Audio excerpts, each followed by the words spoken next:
എവിടെയാണോ നീ ക്രൂശിക്കപ്പെട്ടത് അതേ സ്ഥാനത്ത് ദൈവത്തിന് നമ്മെ മാനിക്കാൻ കഴിയും. അപ്പോസ്തല പ്രവൃത്തികൾ 1:8 എന്നാൽ പരിശുദ്ധാത്മാവ് നിങ്ങളുടെ മേൽ വരുമ്പോൾ നിങ്ങൾ ശക്തി ലഭിച്ചിട്ട് യെരൂശലേമിലും യഹൂദയിലും എല്ലായിടത്തും ശമരിയിലും ഭൂമിയുടെ അറ്റത്തോളം എൻ്റെ സാക്ഷികളാകും എന്ന് പറഞ്ഞു.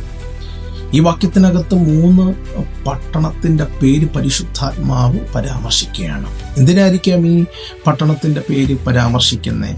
നമുക്കറിയാം, ഈ പട്ടണത്തിലാണ് നമ്മുടെ കർത്താവ് അപമാനിക്കപ്പെട്ടത്. ഈ പട്ടണത്തിലാണ് നമ്മുടെ കർത്താവ് ക്രൂശിക്കപ്പെട്ടത്. ഈ പട്ടണത്തിലാണ് അവൻ നിന്ദിതനായത്.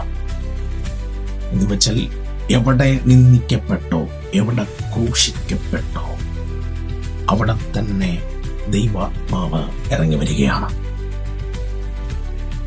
ഇന്ന് രാവിലെ എന്നെ കേൾക്കുന്ന എൻ്റെ പ്രിയപ്പെട്ടവരോട് പറയാൻ ഉള്ളൊരു സന്ദേശം, എവിടെയാണോ നീ നിന്ദിക്കപ്പെട്ടത്, എവിടെയാണോ നീ അപമാനിക്കപ്പെട്ടത്, എവിടെയാണോ നീ ക്രൂശിക്കപ്പെട്ടത്, അതേ സ്ഥാനത്ത് ദൈവത്തിന് നമ്മെ മാനിക്കാൻ കഴിയും.